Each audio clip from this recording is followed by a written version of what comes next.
Hi dear friends and subscribers, welcome to the Cricket Happening Show. This is your host welcoming you to your regular edition of Cricket Happening Show. As you know, I'm operating from a different location, as you know. Well, glad to know that you liked my cricket show yesterday. Now, in this particular cricket show, well, the focus is definitely going to be on the first test match which ended yesterday between Pakistan and South Africa, with Pakistan winning the first test match by 7 wickets. Even though they had some, I would say, a bit of jitters when they lost 3 wickets in scoring only 45 runs. But the second test, as you know, is going to be starting from at Dubai on October the 23rd. But what was very important, this was played at the Sheikh Zayed Stadium in Abu Dhabi. And so for South Africa now, the onus is to actually get another win, in the sense that because this is a 2-match test series, and South Africa have to, it's a must-win match for South Africa. Now, just looking at the game yesterday, what really happened? South Africa resuming at that overnight score of 70 odd runs for 4 wickets. We know that Dale Steyn and AB de Villiers were the crease. In fact, AB de Villiers was the one who actually got a good knock under his belt. In fact, he tried his best as a night of more than 190 runs lead they had to wipe out. In fact, South Africa ended up with being 232 all out. AB de Villiers contributed in good measure, and he played some nice strokes. He used his feet to the spinners, and he contributed very nice 90 runs with 7 fours and 1 6. They lost Dale Steyn, the night watchman, pretty early. He was bowled by Zulfikar Babar, a nice delivery which knocked the stumps. He was gone for 7. Junaid Khan, as you know, he has been the left-arm seamer, has been bowling on a good angle, and as you know, he's such a bowler who operates well, whether it is with the new ball or the old ball. Junaid Khan always swings the ball on both ways, and also it was good to see because he has that angled delivery, being a left-arm seamer. And he actually picked up J.P. Duminy pretty quickly. In fact, he had him LBW for a duck. After that, du Plessis was caught and bowled by Saeed Ajmal for 9 before being dropped before. And then it was AB de Villiers. That was the time it looked like probably South Africa would be suffering an innings defeat. But thanks to Robin Peterson, who always has shown what he's capable as a batsman, as a test batsman, he gave some wonderful support to AB de Villiers. So the score was, at that particular time when du Plessis departed, it was 133 for 7, and then it was a brief little partnership, which was a useful little partnership. In fact, that was the partnership that actually enabled South Africa to reach 232, because otherwise South Africa would have been humiliated with the innings defeat. So definitely they saved a lot of face there. And in fact, AB de Villiers, in the company of Robert Peterson, started playing some fine strokes, and then AB de Villiers himself was out when this partnership was broken, when Junaid Khan actually had him caught by Shan Masood for 90 with 7 fours and 1 6.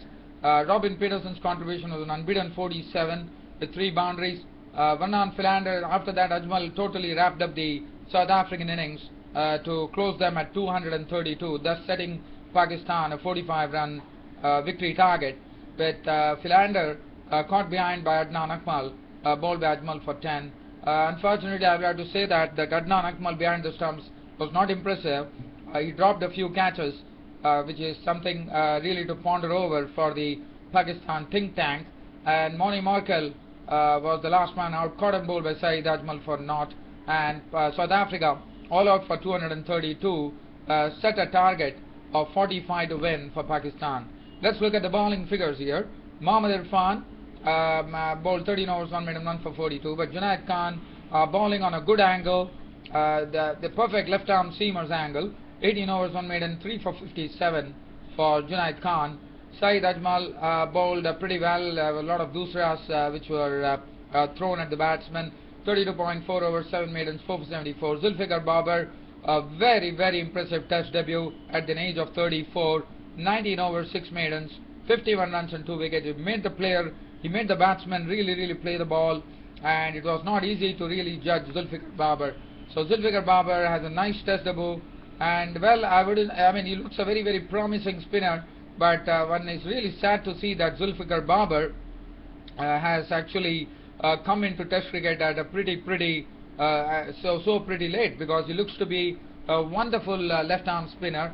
Got that nice loop. He has that stock delivery. The other day we saw how he actually squared up one of the great batsmen of South Africa, Hashim Amla, and in fact picked up his wicket twice. So Zulfikar Babar definitely has a good role to play in the Pakistan scheme of things, but one has to see. We do have cases where we have seen Brad Hodge from Australia, who was playing in the IPL, and he also played in the Australian domestic county scene, who did well at the age of 40. So why not Zulfikar Babar? Probably he might also go up till the age of 40 and contribute in a great way to the Pakistan cricket. Zulfikar Babar absolutely impressive with his bowling. Well, let's get on to the Pakistan. Now Pakistan, as I said, was set a target of 45 for victory, and Pakistan, as you know, they are a bit unpredictable, and suddenly things started happening for South Africa, with Shan Masood was the first to go and it was a good ball from Vernon Philander which left him. Shan Masood got an edge onto it. De Villiers took the catch and he was gone for naught. And after that, the next wicket to go, Azhar Ali came in and contributed only 3 runs, and he was a victim of Dale Steyn. A good catch taken by Kallis, as Azhar Ali was on the forward drive but only managed to get an edge onto it. Kallis at the slips took a neat catch of the bowling of Steyn for 3. So that made the score 7 for 2. And then the very next over, that is Vernon Philander, produced a wonderful delivery. What a delivery! This is the dream delivery that Vernon Philander normally bowls, and this is what has actually helped him get a lot of wickets under his belt as far as test matches are concerned. As you know, he is one bowler who actually has the record and in a few number of test matches taken a lot of wickets.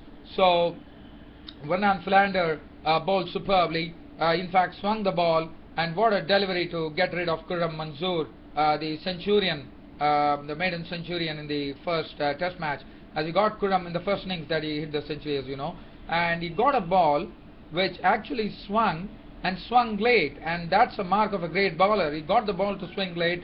Khurram Manzoor was caught, and that was it. De Villiers taking the catch of the bowling of Philander, and Khurram Manzoor was a victim, and Pakistan suddenly were dawdling at 7 for 3, and with a target of 45, it was looking like whether South Africa are going to put some more pressure on Pakistan, but fortunately for them, the war horses, Yunus Khan, with a calm head, not out on 9 with 1 boundary. Misbah-ul Haq cool as a cucumber, but definitely Misbah-ul Haq took the bait here of slamming 2 sixes of the bowling of Robin Peterson, and he had a knock of unbeaten 28 with 2 fours and 2 sixes, taking Pakistan home without any further mishap, with Pakistan finishing at 45 for 3, and thus winning the first test by a handsome wicket margin of 7 wickets. The bowling figures: Dale Steyn 5 overs 3 minutes 1 for 7, Vernon Philander 5 overs 1 minute 11 runs and 2 wickets, Oni Morkel 2 overs no maiden none for 12, and Robin Peterson 1.5 overs no maiden none for 14. The player of the match went to Khurram Manzoor, who made his test debut, looked a very good opening bat, and he got a century, a maiden century under his belt in the first innings. So that is as far as this particular match is concerned. Just talking about the whole game, if you look at it, if one does a short analysis of it, as far as South Africa were concerned, they would be hoping in the next test that Graeme Smith, the South African captain, who made his comeback, would come good, because Graeme Smith really failed in this particular test match, in the sense making his comeback. He couldn't really notch up some good scores. I mean, in the second innings he made 32, but other than that he couldn't do much. But Hashim Amla ran into form with 118, and Dumini, well, he performed well in the first match. There was not, I would say, South Africans lacked a bit of consistency there, and that's the precise reason they lost. But one has to commend the Pakistani bowlers for putting up a good show on this track in the Sheikh Zayed Stadium in Sharjah. with Mohammad Irfan getting some good bounce because of his natural height that he has. He generates some good bounce. Junaid Khan, as I said, the left-arm seamer, getting the ball to really jag in and jag out, and basically being a left-arm seamer, the angle that he bowls is pretty nippy. And then Zulfikar Babar, as I've already spoken about him. What an impressive left-arm spinner he's turning out to be for Pakistan at such an age of 34 and making his test debut. Already taken 5 wickets in this match, so he had a wonderful test debut. Saeed Ajmal, as usual, did his job of taking 6 wickets in the match.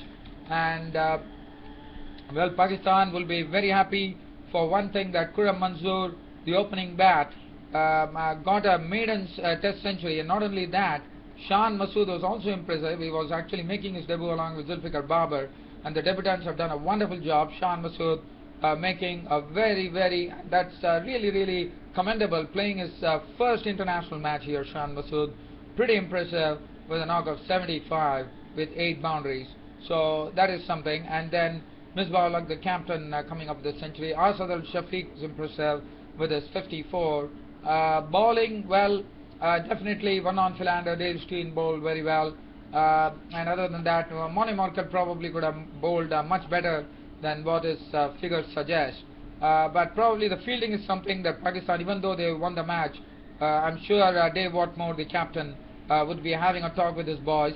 And the wicket keeper, Adnan Akmal, I thought he could have probably he has to improve his wicket keeping because he dropped a few catches.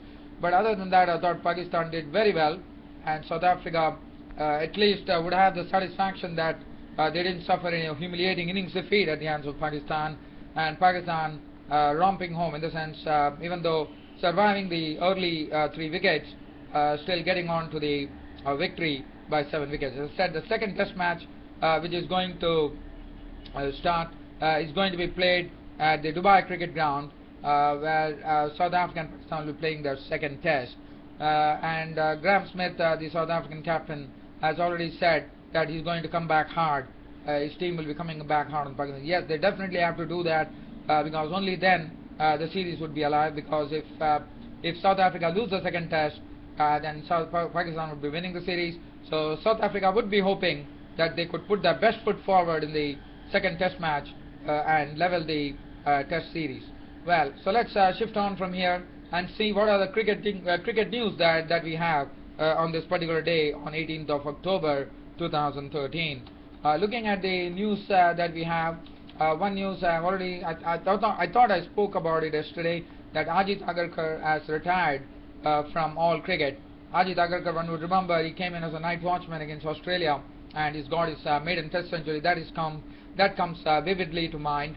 And also Ajit Agarkar was a useful bowler, didn't play a lot of test matches, but definitely he was sort of a bits and pieces all-rounder in the Indian team. The other thing that is domestic tournaments here, as you know, Tendulkar will be playing his 200th test match, that is against the West Indies, when curtain will be coming down on a glittering Sachin Tendulkar career. Not only that, Sachin Tendulkar is also about to make some history here, because it will be, as you know, Zahir Khan is going to lead Mumbai in the opening fixture of the Ranji Trophy, and what one hears here is that Zahir Khan will be the person who will be actually leading the Mumbai team in the Ranji Trophy season opener. This is going to be played against Haryana at Winston. The reason that I'm speaking about it is because Sachin Ramesh Tendulkar would be playing his last domestic fixture. That will be the last domestic match for Sachin Tendulkar in his entire career. And I'm sure, even though it is a domestic match in Haryana, against Haryana, this is going to be played at Lali. I'm trying to see where exactly this is in Lali. So one definitely is having a hint or having a definite feeling, because Sachin Tendulkar, as far as one can see Sachin Tendulkar, one would like to go there and see him in full color, and they know that they are not going to get an opportunity to see Sachin Tendulkar again after the 200 test. I'm sure, even though it is a county match, a Ranji season opener between Mumbai and Haryana, I'm sure the crowds are going to flock the Lali cricket ground and would love to watch Sachin Tendulkar bat, because this is not a sight that they are going to have once again. Well, dear fans, and I'm also hoping that Sachin Tendulkar, in this very last match of his domestic season, goes out in great glory by slamming a century. And well, good luck to him. Well, that's it from that's it from your host Ram for the Cricket Happening Show for today. Time permitting, your host Ram will be with you all, dear and loyal friends and subscribers of Cricket Happenings. Thank you.